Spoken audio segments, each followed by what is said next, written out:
Hey, welcome back to another episode of the Million Dollar Body Podcast. And if you're here, it's probably because you're a high performer, an entrepreneur, a real estate agent, or a business owner that's interested in maximizing your physique, your finances, and your family time using fitness and nutrition as force multipliers in your life. If you're not a part of the Facebook group, definitely go to n8trainingsystems.com/group. That's where we stream these podcast episodes every Monday. You can join in and ask questions. There's a ton of cool stuff happening in the group, as well as a massive amount of free resources. Again, go to n8trainingsystems.com to join us there. If you're already in the group and watching it live, we're super excited to have you because we're going to be talking today about the 3 things we should definitely not do if fitness is going to be a part of our New Year's resolutions. So let me know. Tell us that you're excited here and excited to learn what you should definitely avoid going into the new year. So the first thing, because I feel like this is the time of year where everyone's like, all right, great, Christmas is over. I packed up the tree. I took down the lights, like on to the next, right? I feel like this is the week of the year, kind of between Christmas and New Year, where time is meaningless. Everything stands still. Business is, we're not really answering business emails. You know, you're like, yo, I'll get back to you on the 4th. Don't even worry about it. And it's just a time where we're kind of plotting and planning and setting our intentions for what's next. So a lot of us do have personal resolutions that come in the new year.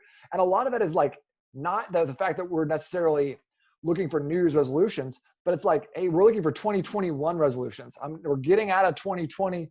We're on to the next. There's like a light at the end of the tunnel. And we're like, okay, I can see the future. And it involves me being on a beach in Cabo and no longer sitting in my apartment answering work emails, getting on Zoom calls. You know how it goes.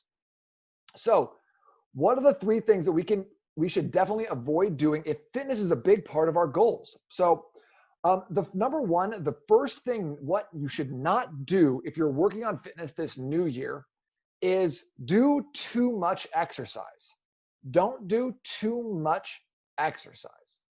And I know that might sound crazy coming from someone who likes to exercise, promotes the benefits of exercise, extols walking and different things like that. But I'll tell you a story. And so 2 years ago in 2018, one of my resolutions was to get better at Spanish, speaking Spanish, because I had gotten it. I had come to the point where I was feeling pretty confident. Then I let it lapse for a little bit. And I was like, okay, new year, new me. And my name in Spanish is now Tony. You can talk to me like that. So I reached out to a Spanish instructor that I'd worked with in Colombia. And I had set up 3 days a week of Spanish. So we're going to do like 45-minute sessions, 3 days per week. There's going to be a little homework in between. And I was going to become fluent. That was my goal, 2018. And I realized within the first week that I had bitten off a little bit more than I could chew. What with work, baby stuff, everything that was like happening in my life. And then trying to add 3 days a week of even 45 minutes at my computer, not even to go to anywhere, didn't have to go to a gym, but having those 3 separate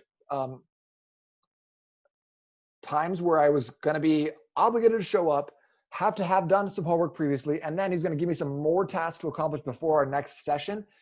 It was too much too soon. And here's what happened to me is that week 1, I did okay. I kept my head above water. Week 2, I did Monday, Wednesday, and I missed Friday. Week 3, I did Monday, but I didn't have my homework done. I missed Wednesday and Friday. Week 4, I hit, I think, just Wednesday. Again, no homework done. And then week 5, I called him. His name was Deron. I said, Deron, man, I can't do this anymore. I'm going to have to cut way back. But here's the thing is when I cut back to 1 day per week of taking Spanish lessons online. But I was already so burnt out and feeling so defeated that I had this great plan that didn't come to fruition, that my 1 day per week session didn't go very well. I was never in the mood. I always try to put it off. I didn't really do good at doing my homework. And I was generally just a little bit butthurt about the lessons and how I didn't accomplish what I'd set out to do. So you might have heard this story before in some other form or fashion of maybe this is you. So if this is you, drop me a comment, say, hey, this is me. It me though. If you're the type of person who's like, all right, I'm going to do 6 days per week of hitting the gym. I'm going to work out 5 days per week. I had a client who had said they were going to things got crazy over the holidays. They generally did about 3 days per week of working out, kind of fit their schedule. And they were like, all right, new year, new me. I'm going to hit 6 days a week, 5 days of weights, 1 day of conditioning or sprints. And just like, that's going to be my thing. Okay. How many of you can guess what happened to this story? It's literally an identical story to what happened to me. It was too much. Got burnt out. The first week, you do a leg day and a full body day, and then you try to add sprints on top of it. His legs were crushed, totally beat into the ground. And you can get past that if you're an 18-year-old, 22-year-old athlete training all the time with no responsibilities. But as like a 45-year-old father of 3 running his own business, having 3 days in a row or 3 days of the week where he was doing some legs was just not conducive to his best life. So, okay, well, let's drop it down to 4 days per week in the cardio, and we'll ditch the second leg day. All right. But now it was just kind of this downward spiral of like, oh, well, that one didn't work out and it didn't seem like it really fit. And then all of a sudden we're lower than we were before, hitting 2 days per week. But the worst part about it, like worse than doing 2 days per week, because like I said, I want you to do less exercise, is the fact that he thought he was going to do 4. So it's always like something was left undone. We didn't program effectively. So he didn't get he didn't hit his full body in those 2 days. And then it was always like these lingering things where it's like, well, you didn't do your back workout today. And then I don't want to be the nagging personal trainer or coach that was helping my client out. I'll be uplifting and help build him up and help get him the results he's looking for. But now he started to associate this negative thing of me being a nag, and he's not getting the results he's wanted, and he's always leaving things undone. And it, again, just an open loop in his head of always like thinking about this thing that's left undone, left undone, left undone. Okay. So much more powerful if we come into the new year with smaller goals to start. And that's totally fine. Have smaller goals to start. Say, hey, I'm going to work out 2 days per week. I'm going to walk every day. I'm going to work out 2 days per week. And I'm going to do 20 minutes of some sort of movement on a daily basis. I'm going to hit 1 resistance training a day. I'm going to cycle 1 day, and I'm going to take 6 walks, something like that. Something just small, and piece it out. And if maybe you want to work out every single day, you want to do something, but starting off with, rather than going to the gym every single time, what about like a home body weight 15 or 20 minute circuit? What about going on a walk? What about taking a bike ride with your kids? What about just getting out and moving around your neighborhood or doing a quick jog, something that's a little bit more feasible, a little bit easier to handle. It's always better to start off lighter and then add stuff in as you go, rather than trying to do too much too soon. So that's why the first to don't list on our New Year's resolution episode is don't do too much exercise, or don't plan too much exercise. Number 2, we want to make sure that you are not cutting calories too much. We're just coming off the holidays where pie gets its own special food group. And we may be tempted to be like, you know what, switching into starvation mode. Let's just go ahead. I'm fasting for the full first week of January, and you can't convince me otherwise. But here's what I would caution you about is don't cut calories too much, okay? In addition to the idea of like, if you're trying to meal prep every single day and do so much that you could result in potential feelings of burnout like we just described in the doing too much exercise point, there's also what's called the physiological model of extreme restriction. So we'll just do a slideshow, why not? Here we go. So you probably, if you're listening to this, you might not be able to see it as a podcast, but I'll just walk through it. So here's what happens in the physiological model of extreme caloric restriction. Okay. Number 1 is we decrease our calories. Most of the time we decrease them too much. Men tend to trend towards like that 1,500 calories per day as like our go-to low set point, and women always do 1,200. I don't know why. That's just apparently the internet rule. What ends up happening is once you decrease your calories, you slow down your physical functions. So you decrease your body's internal temperature. You can decrease your Krebs cycle. You can eliminate non-important functions like toe tapping, or if you tap your fingers, if you toe tap, things like that. You'll even find that you are parking closer and not walking quite as much. It also decreases the detoxification that your body naturally does of your vital organs. So your body wants to keep you alive, so it shuts down these other processes that take calories. So let's say your metabolism burns 2,000 calories per day.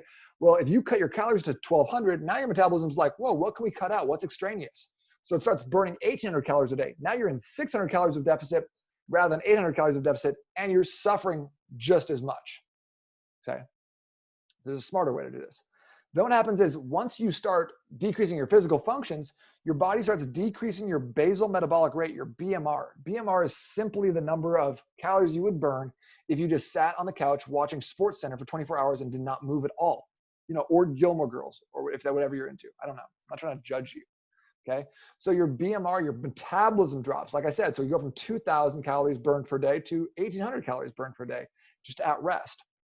Then your fat loss will stall to maintain your fat stores. Your fat stores, your body thinks your fat stores are important. It only wants to give them up if you're going to be exerting and needing a lot of energy, a lot of focus, like a quick burst of energy. So, but if you're cutting your calories way down, your body's like, I don't know, I'm gonna get more fat for these fat stores. So I'm gonna continue to just burn off the food we're eating rather than mobilizing fat for energy. So your body starts prioritizing more of using the food you're eating in the moment and not burning off stored fat.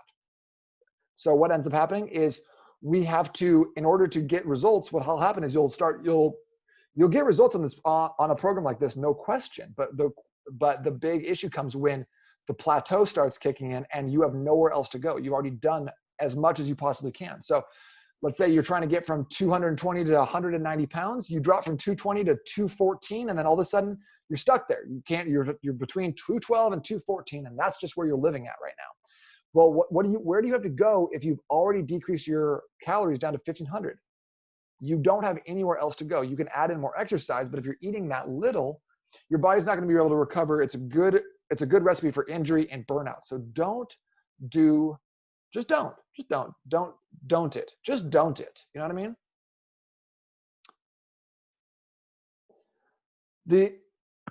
The other thing that we need to keep in mind is that it's like no graphs, no stock graphs, no weight loss graphs. None of them are a straight line. They're all squiggly, right? So everything is always up and down, up and down, up and down, up and down. And the trend over time is what we're looking for. So what you'll notice is that what gets you from point A to point B won't get you from point B to point C or to point Z, your end goal. The same thing that you use to drop the first 20 pounds is not going to be what you need to do to get a six-pack. So there's a lot of different cleanses and detoxes and supplement companies and things like that out there that promise these spectacular results and have these programs that are specifically designed at helping you eliminate the first 10 to 20 pounds. Because you do 10 to 20 pounds, you're sold on the product, you think they work, and then you keep doing them, not realizing that they can only take you so far before you need to start changing and altering different things in your lifestyle. Again, we're kind of getting back to the boring, basic stuff, mastering the mundane. We've talked about this before. How do we make sure that we're mastering the amount of water we're getting, the amount of sleep we're getting? This is so important for high performers, getting enough sleep. So trying to take the exact same mechanism you used to drop your first 10 pounds to drop the last 10 pounds very rarely results in success and most often results in burnout and fatigue. So that's why the second thing is don't drop your calories too much. If you are trying to make a change in the new year, there's a couple simple things that you can do, a simple framework that you can establish in your morning, afternoon, and nighttime meal that can keep you from eating too little while basically guaranteeing that your body's going to be pulling from fat to amplify your focus, amplify your calorie burn.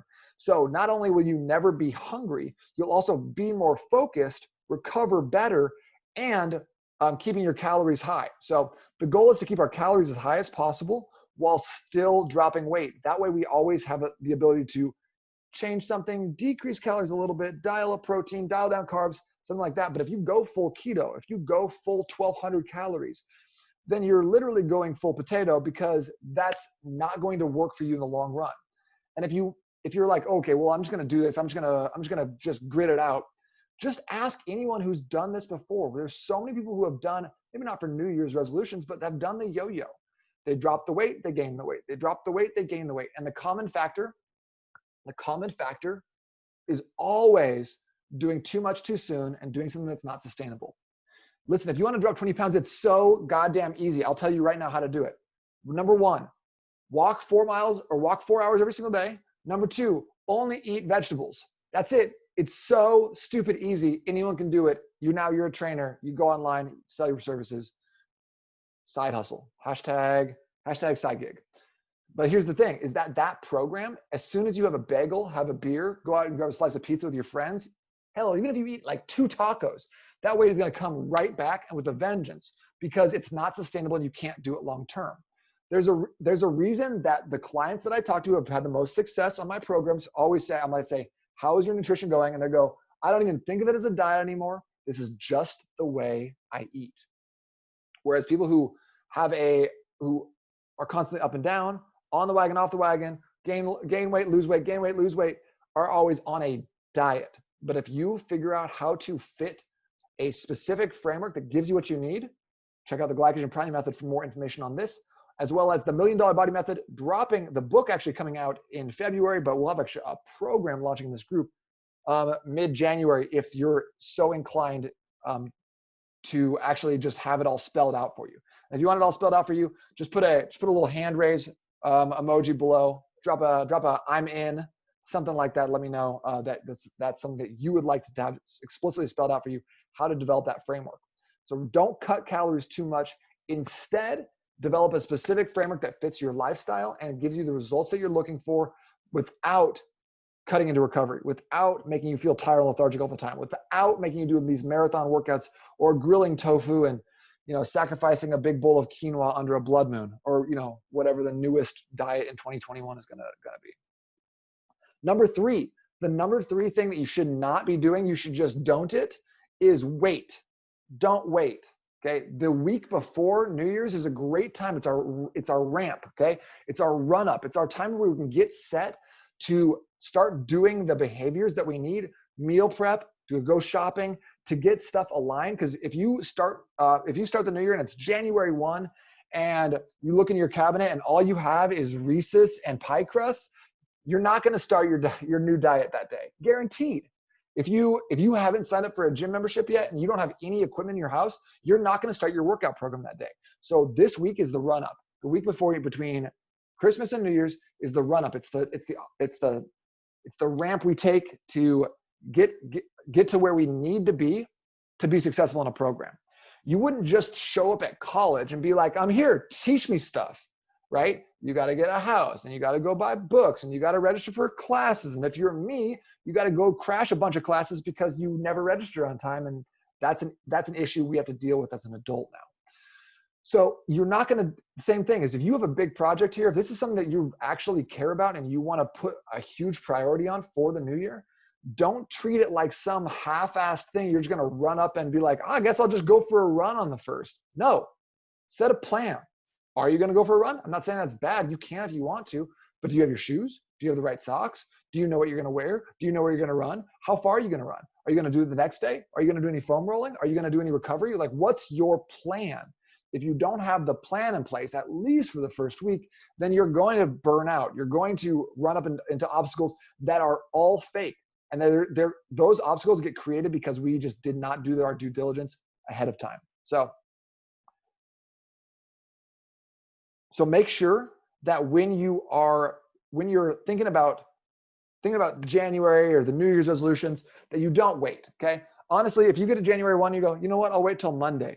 Chances are it's not going to happen because you've already deprioritized it. Right.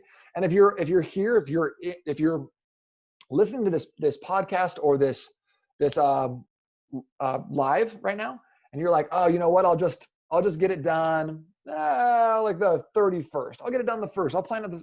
You're wasting a golden opportunity to set yourself up for success.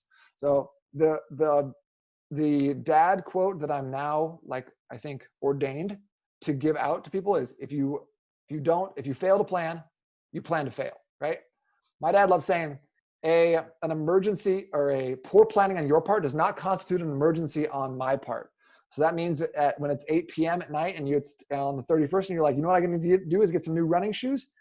Like, yeah, your wife's probably not going to be able to like drive out to the store there. The Amazon delivery driver is not going to rush that order. So we need to use the time we have to make sure that you are starting right now. Plus, if this is important, do something today that moves you in that right direction. Because if you're like, I'll do it on the 1st, and then you get to the 1st and you're like, I'll do it on the 4th, you're not going to do it. Or if you are going to do it, you're going to half-ass it and then you're going to quit on the 18th like everybody normal, right? Normal is doing your New Year's resolution for like 2.5 weeks and then being done with it because, and we're not normal.